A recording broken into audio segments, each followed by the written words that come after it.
আরো একটা কথা, জরুরি কথা, খুব ভালোভাবে মনে রাখবেন। বুরাইদা রাদিয়াল্লাহু তাআলা আনহু বলেন, সামিয়া রাসূলুল্লাহ সাল্লাল্লাহু আলাইহি ওয়াসাল্লাম রাজুলান, আল্লাহর নবী একটা লোককে দোয়া করতে শুনলেন। লোকটা বলছে, আল্লাহুম্মা ইন্নী আসআলুকা বিআন্নাকা আনতাল্লাহ, আমি তোমার কাছে একটা জিনিস চাচ্ছি, এই জন্য চাচ্ছি যে তুমি আল্লাহ, বিআন্নাকা আনতাল্লাহ, লা ইলাহা ইল্লা আনতাল আহাদুস সামাদুল্লাযী লাম ইয়ালিদ ওয়া লাম ইউলাদ ওয়া লাম ইয়াকুল লাহু কুফুয়ান আহাদ। তুমি ছাড়া কোনো মাবুদ নেই, তুমি একক, নিরপেক্ষ, মুখাপেক্ষীহীন, তুমি কাউকে জন্ম দাওনি, তুমি কারো থেকে জন্ম নেওনি, তোমার সমকক্ষ কেউ নেই। এই দোয়াটা লোকটা বলল, আল্লাহ রাসূল তার দোয়াটা শুনে নিয়েছেন। এইভাবে দোয়া বললো, দোয়াটা বলছে, আল্লাহুম্মা ইন্নী আসআলুকা বিআন্নাকা আনতাল্লাহ, তোমাকে বলছি কেন জানো, তুমি আল্লাহ, এই জন্য।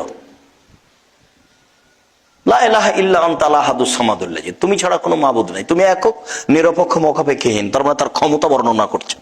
লোকটা দোয়াতে কি করছেন? তার ক্ষমতা বর্ণনা করছেন। তুমি তো পারো, আমি বিরুদ্ধ মানুষ, তাতে কি আছে, তুমি তো পারো, আমি অসহায় রাস্তায় পড়ে থাকবো কেন, তুমি ঠিক করে দাও, তুমি তো পারো।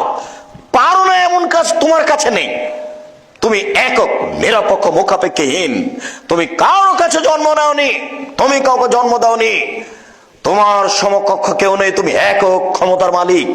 এই পর্যন্ত দোয়া করতেই রাসূল সাল্লাল্লাহু আলাইহি ওয়াসাল্লাম বলছেন যে দা বে ইসমিল আদম, ওহ, লোকটি ইসমে আজম দিয়ে দোয়া করেছে, লোকটি ইসমে আজম দিয়ে দোয়া করেছে, লোকটি ইসমে আজম দিয়ে দোয়া করেছে। আল্লাযী ইজাব দোয়া বিহি উস্তুজিবা, এইটা দিয়ে দোয়া করলে কবুল করা হয়। ও শৈলা বিহি উতিয়া, ও শৈলা বিহি আতা, এটা দিয়ে চাইলে দিয়ে দেওয়া হয়, এটা দিয়ে বললে মেনে নেওয়া হয়, এটা দিয়ে চাইলে দিয়ে দেওয়া হয়, এটা দিয়ে বললে মেনে নেওয়া হয়, এটা দিয়ে চাইলে দিয়ে দেওয়া হয়। এটা নাম হলো ইসমে আজম।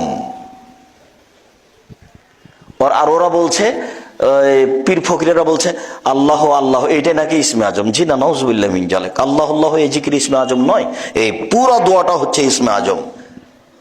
আল্লাহুম্মা ইন্নী আসআলুকা বিআন্নাকা আনতাল্লাহ লা ইলাহা ইল্লা আনতাল আহাদুস সামাদুল্লাযী লাম ইয়ালিদ ওয়া লাম ইউলাদ ওয়া লাম ইয়াকুল লাহু কুফুয়ান আহাদ। উপদেশ একটা বই পাওয়া যায় এদেশে, জানা আছে কিনা আল্লাহই ভালো জানে। এদেশে একটা বই পাওয়া যায়, আইনে রাসূল সাল্লাল্লাহু আলাইহি ওয়াসাল্লাম দোয়া অধ্যায়, মূল্যায়ন করিয়েন। মাসিক আল ইতিসাম পত্রিকা মূল্যায়ন করেন, আমার অনুরোধ রক্ষা করার চেষ্টা করেন। আমি আপনার ক্ষতি করছি এটা আমার কোনো সময় মনে বলে না। এসব বইয়ে আছে, আরো বইয়ে আছে এসব দোয়া, এর নাম ইসমে আজম।